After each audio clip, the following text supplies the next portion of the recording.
What's up YouTube? Today I want to discuss what makes or breaks your Psytrance kick drums. Let's dive in and have a look.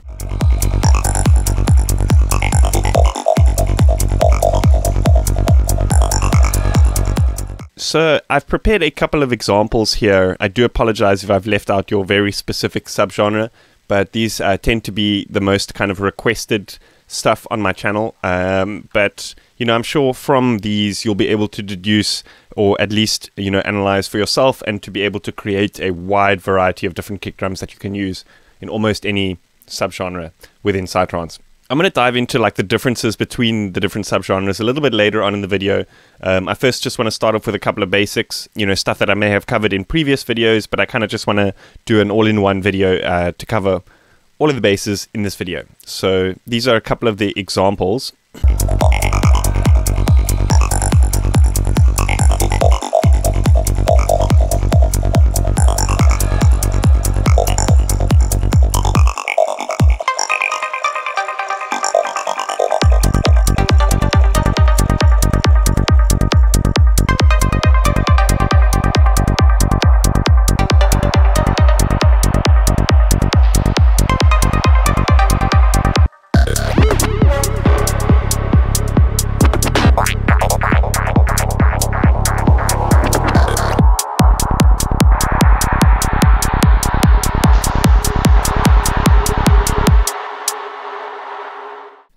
So what I first want to outline is what I think are the kind of most important aspects of your kick drums, or at least, you know, the things that you can tweak in samples or in your synthesis to make the most of your kick drums. So for the purpose of this video, I'm going to start off using samples, and I'm going to fit them into this sort of example that I've got here with this kick that I've synthesized here. You know, like I said, I kind of want to show you sort of what parameters to look out for the most to make the most out of, you know, pretty much any samples that you could have to kind of fit them into whichever subgenre you might be working with. So here I've got a bunch of samples that I've collected over the years. I believe this one is from a Infected Mushroom pack, Kick Motif 3. It's a very old one, but this is perfect for what I want to outline in this video, because the sample itself is pretty unprocessed. It's like, you know, basic sine wave sweep. So it leaves us a lot of space to work with in terms of the EQs and the envelopes, which I think are the most important parameters to make the most out of your kick drums, or at least to fit them into the track that you might be working with. Okay, so I was fiddling here. Let me actually just remove this Kick Motif 3 just so we're not getting confused here. And then what I want to do is, let's just pop this up into our full-on example over here. And I'm going to put in a bunch of MIDI triggers. Oops, the volume might be quite loud there.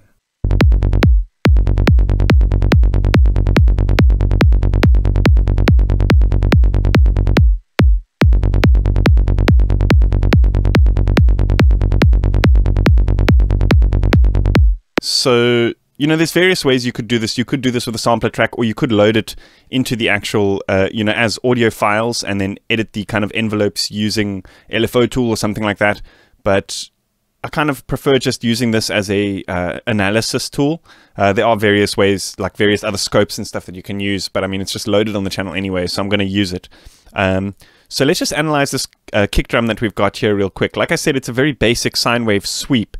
And it's very long. You can see it goes over the kind of halfway mark between your 1/4. So it's like longer than a 1/8. And generally speaking, I like my kicks to kind of like not go further than this point over here. And there's also various tweaks we can do in the middle over here. And I also just want to show you what's happening here with the spectrum. I think there's a little bit too much low end and stuff like that. So we can jump in there and EQ it a little bit. So like I said, I think that the EQs and the envelopes, or the amplitude envelope, in fact, are the most important parameters for getting the most out of your kick drum. And I want to kind of show you why. Because the sample itself, like I said, is very basic. But we're going to try fit it into various different examples, or at least try and make the most out of it, and try kind of isolate these different sections using just the envelopes and the EQs.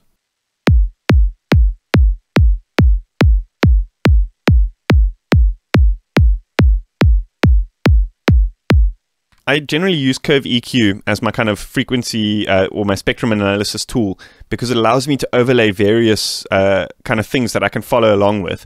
So this would be my kind of frequency spectrum of the low end with the bass and the kick playing. But generally speaking, I like my bass to be a little bit more subby than the kick. So if we have a look at what's going on here with the kick, you'll see that it's kind of like full range in the lows. So I want to go ahead and remove some of that, you know. Let's just see what we're dealing with here.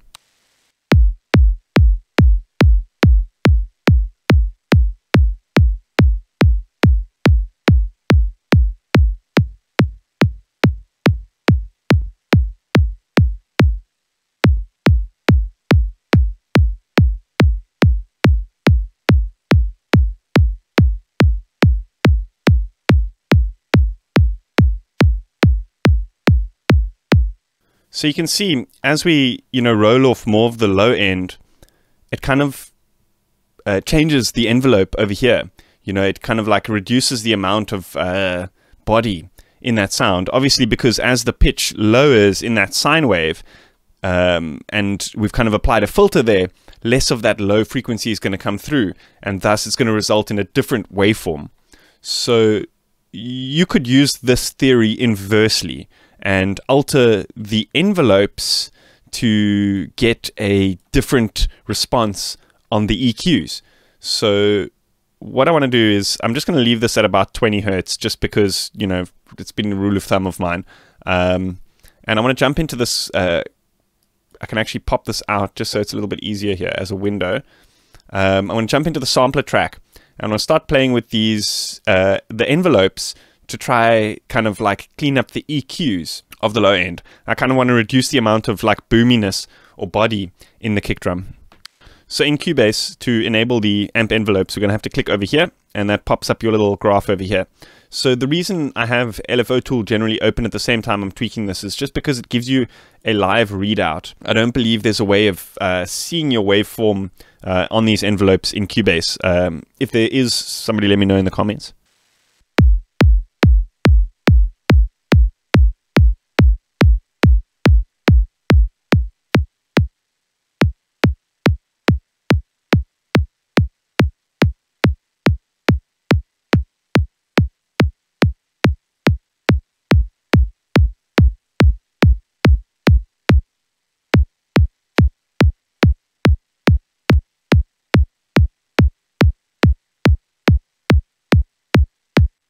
So what we've done is we're creating kind of more of a mid-range punchy kick by just altering the envelopes over here.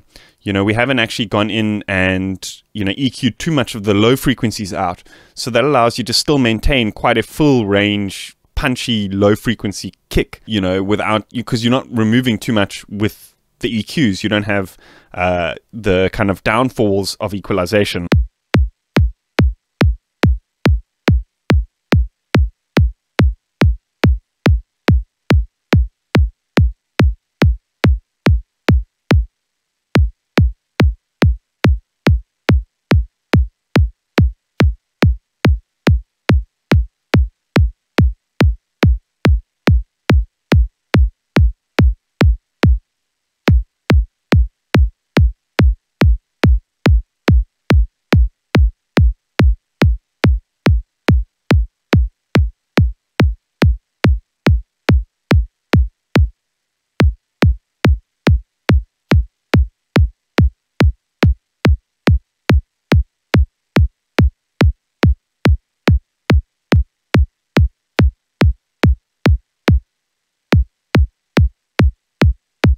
This works not only dealing with the kind of like low frequency or tail or body of the sound, it's also amazing for cleaning up or kind of like balancing out the transient of the sound. So what I want to do here is I'm actually just going to zoom in a little bit on this.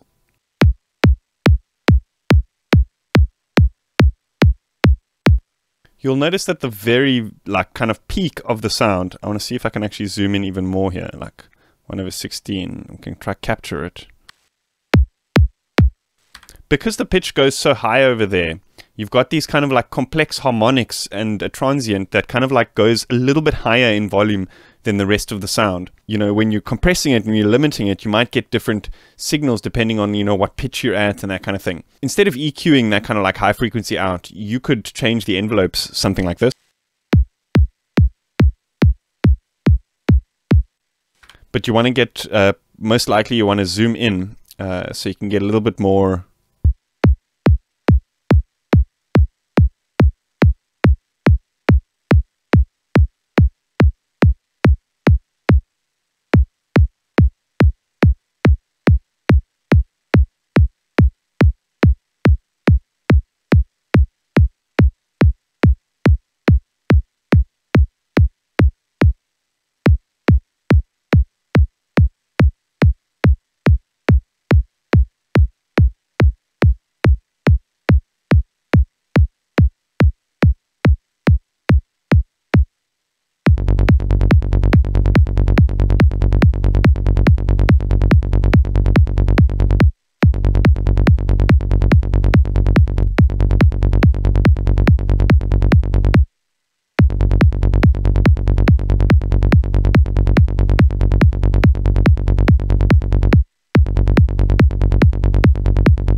And then the EQ I use more as a kind of tool to kind of fit it into the context of whatever the track is that I'm working with.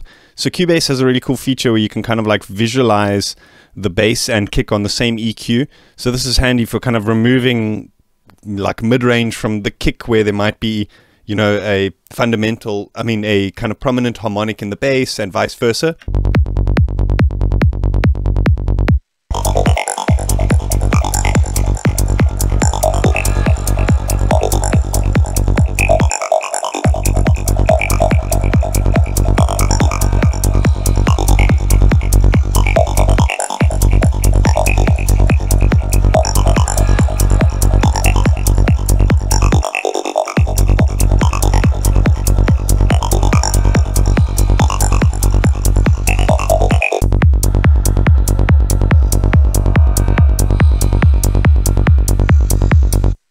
So I got another example here. It's also a sample. I can't tell you where I got it from because I don't remember. It's called Kick Paul's 2. Paul, if you're out there and you're watching this, you legend, mate. Maybe just comment and then people will give you credit for this sample. I just found it in a folder, I think, on Psytrance many years ago. So anyway, this is a great example because it's very boomy, as you can see here in LFO Tool. And I want to show you guys the kind of pros and cons of LFO Tool versus the sampler track for these kind of like envelope adjustments and stuff like that. The sampler track is a little bit finicky because when you put in a point and you move it, this one is not fixed like in Backbone. I'm not sure if you guys have seen my video on Backbone. It's a kind of like updated sampler for Cubase, which is, well, actually not specifically for Cubase. It works in all DAWs, but it is much, much better and it allows these more finicky kind of like envelope tweak things. That being said, is when I do edit the envelope and stuff live on the audio track like this, I end up rendering it out and loading it up into a sampler track anyway. So just to save time, I end up kind of just dealing with the finickiness of the envelope nodes, if that makes sense. But that being said, is I want to show you guys the pros of LFO Tool for this kind of thing, because I just find it so much quicker to get these kind of like more clinical things done. And the readout, the kind of waveform, is linear. So exactly what you do here is represented like exactly in the waveform as you see it.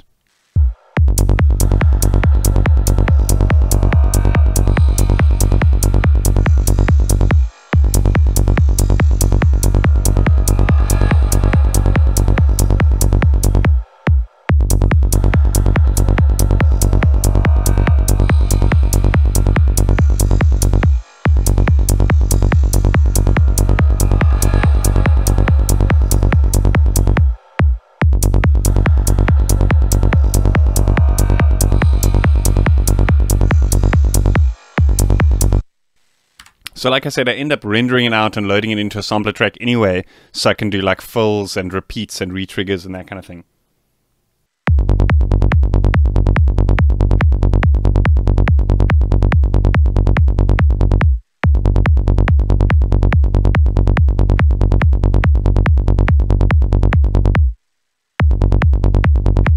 Okay, so I want to show you a couple of examples of what I think are kind of good, or at least usable samples, apart from the ones that I've kind of showed you guys already.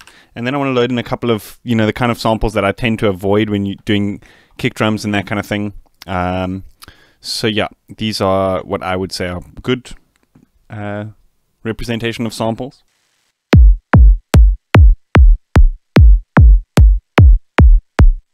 Obviously, those still need tweaking and cleaning up and that kind of thing. I generally do that with samples anyway. And then, you know, I tend to avoid these kind of like, you get these packs of drums. Let me see if I can find, I've got a couple here, like the Vengeance stuff and that kind of thing, because I find it's generally like over-processed and that kind of thing. So here's a good example of the kind of stuff that I avoid. Just because you'll hear it's like kind of over-processed and there's like high frequency layers and stuff in there and noise layers and stuff. So in terms of like making it your own, I find that it's a little bit harder to do. The Sennheiser stuff as well, very kind of processed. I mean, it's good stuff, but these, let me just play you these ones here. Okay, so I want to move on to the synthesis section of the video. And for this part of the video, I want to use Sonic Academy's Kick 2. I've done various videos on how you can make kick drums with phase plant and serum and all sorts. So if you don't have this plugin, I'll post links up here where you could check out some other videos. But I just find, I actually recently got Kick 2, and I just find it so quick having everything within the same window, you know, pitch envelopes, adding clicks and all sorts of stuff like that. It's very, very intuitive, and you can get a lot out of it and simply just drag the sample out if you need it. So there's various things about this plugin that I want to chat about and talk about making the most of synthesizing your kick drums. So of course, you know, like all plugins, there is an init state, but I find that this is quite a far fetch from where we would usually start off with like a basic Psytrance kick drum.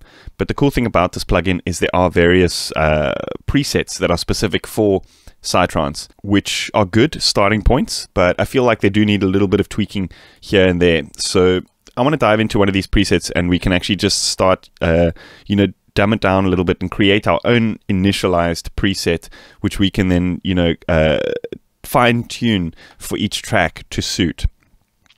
So I'm just going to open up the first one and we can dive in here and we can turn off the EQs, we can turn off the distortion, turn the drive down, turn the compression off, and then we can go ahead and mute these clicks over here. So now what we've done is we've basically created just the bare bones sub or sine sweep that we're going to hear. Obviously there's still a little bit of envelope and pitch envelope, amplitude envelope and pitch envelope still happening over here.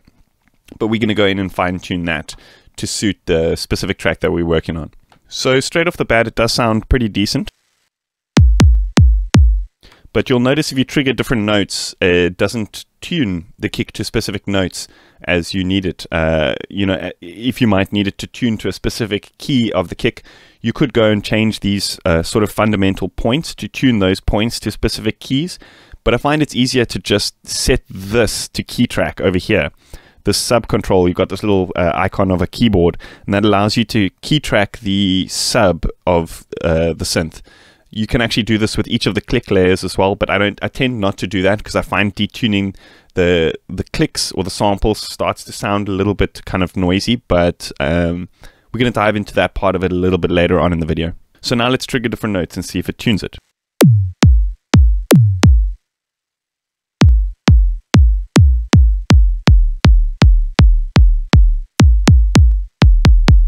So I believe how it works is the tuning is all kind of relevant to the C's in the patch. So for example, I actually just want to remove these nodes. Let's just set this to a straight kind of like C tone. Now we've created like a bare bones sine synthesizer.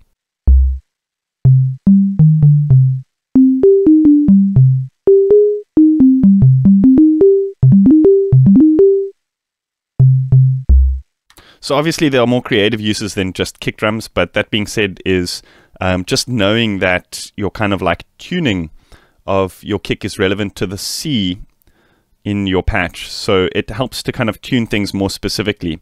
What I want to do is I want to maintain these, like the tuning from about a quarter of the way through till the end. So the tail of the kick drum is a flat C note.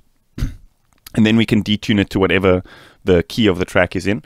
And now let's change this sort of pitch envelope over here. This one, it doesn't really matter what the note is. I find like I end up fine-tuning this a little bit so that the phase lines up afterwards. But let's just find a nice kind of range where it's a kind of nice clicky punch.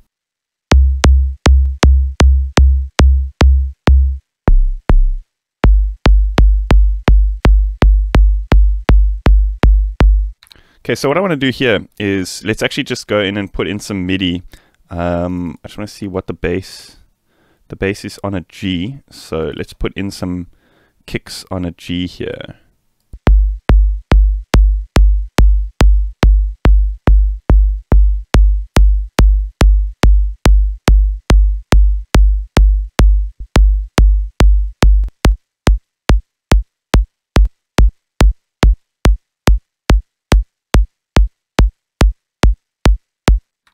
So remember what I was explaining in the sample section about how you can use the envelopes to kind of fine-tune where the frequency range of this kick is sitting, because obviously this is a sine sweep.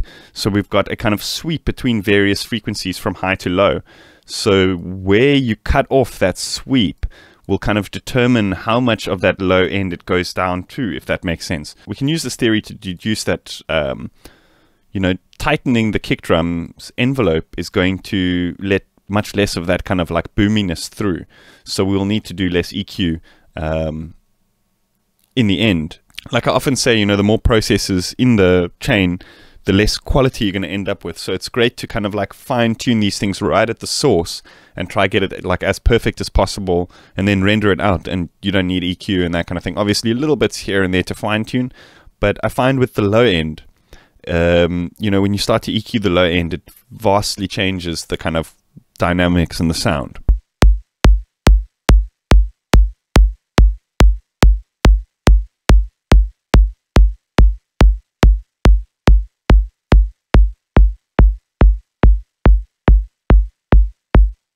And you can do the same with the transient of the sound. So if you create like a fade in envelope, you kind of like cutting out that like punchiness of the kick itself.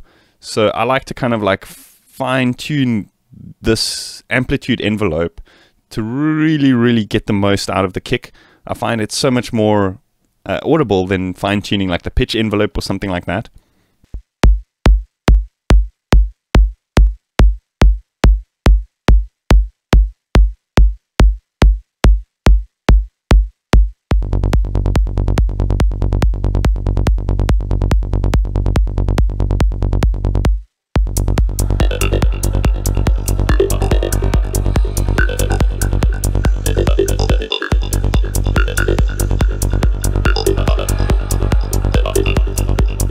Okay, so I'm going to save that preset. We can dive in here, you know, add noises and compression and distortion and that kind of thing. But, you know, I like to get a nice, clean, raw sound directly out of the synth. And then, you know, if I do need to, I'll process it later on in the audio and that kind of thing. But I feel like the sound that we've got is definitely good enough to work with.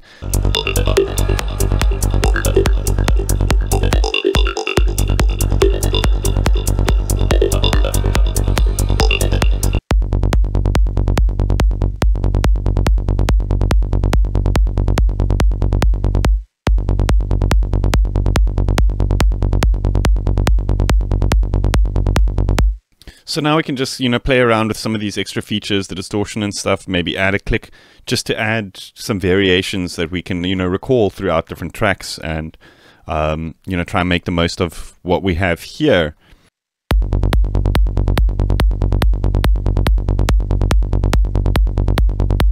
So the cool thing about this is each of the click tracks actually has an envelope as well, and it visualizes the waveform on that envelope. So it makes things very easy to kind of like fine tune with this type of thing.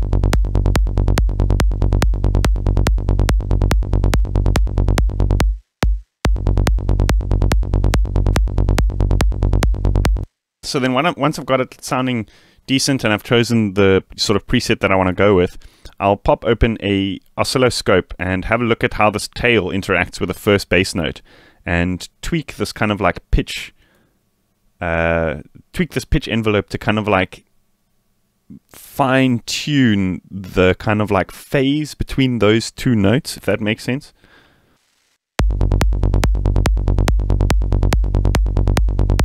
Oh, there, I've done it. I wasn't even listening. I just fine-tuned it and it just fits. But if you saw, like, before I started talking, it was kind of like the sine wave was interrupted by one of these spikes. But now I've just tweaked it and it kind of like looks a lot more seamless as a single kind of waveform.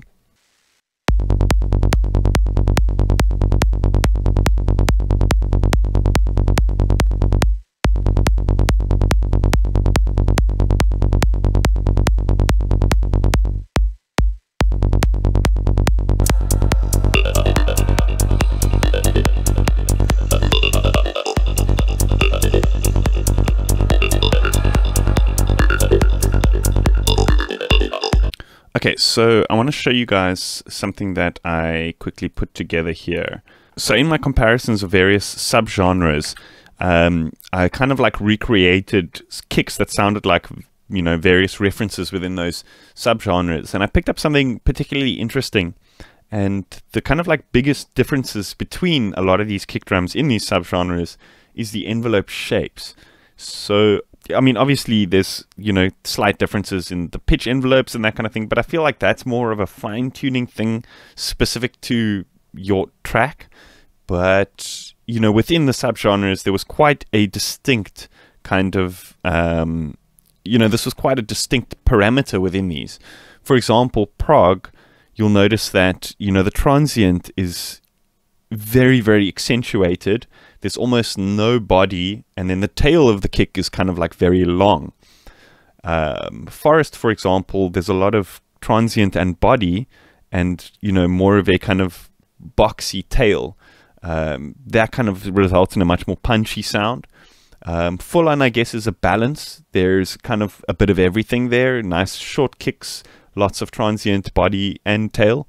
And Xenonesque, this was like the most kind of like unique that I had found, is they generally have almost no transient, or there's a lot of like attack on the amp envelope. So you still kind of hear a little bit of that transient, but it's a lot more of a kind of chesty, mid-range, punchy sound that I've noticed with the Xenonesque style kicks.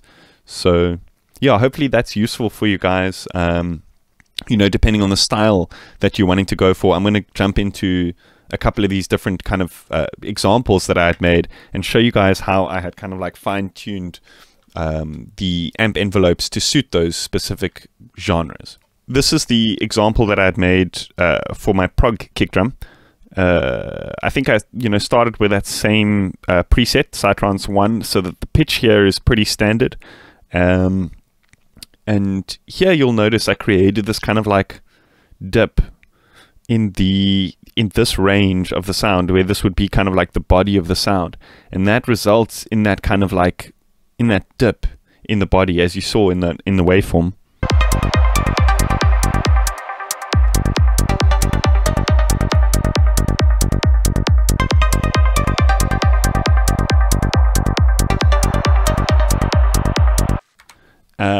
Let's have a look. I mean, the sounds here, like I said, this is more focusing on the kick and stuff, so I'm still going to like change these sounds and stuff. You know, the synth sounds and zappy things. But for now, let's just focus on the kick. So here you'll see this amp envelope has this kind of like drastic curve in. You know, it's like almost zero and curves in on the amp envelope.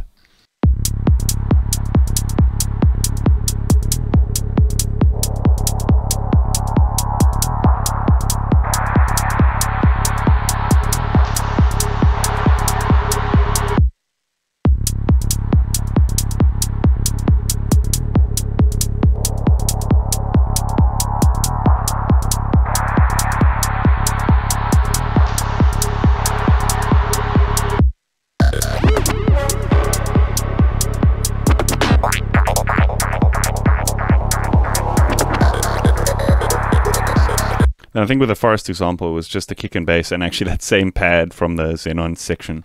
So let's just have a look at this kick here. So this one has that kind of like full range transient, and it dips down into the body, and then a very quick kind of like stab of the tail.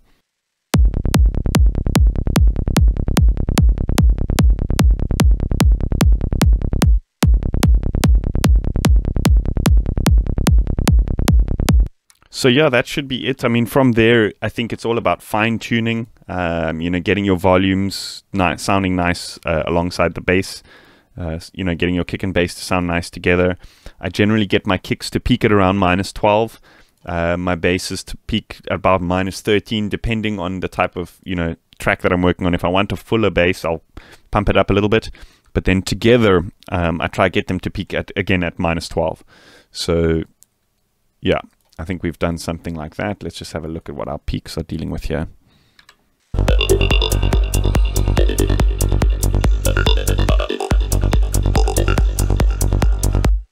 Awesome. I hope you enjoyed that. I'm going to be uploading a bunch of these Kick 2 presets to my Patreons for all my $5 supporters. I might actually render a bunch of them and, you know, upload a bunch of samples as well, because I know not everybody has Kick 2. So if you want to know what the Patreon is all about, check out the link that's going to be in the description. And yeah, hopefully you guys enjoyed that. Let me know what you think in the comments. As always, if you like this video, hit that like button, and yeah, hit that subscribe button if you haven't yet. See you guys next time. Cheers.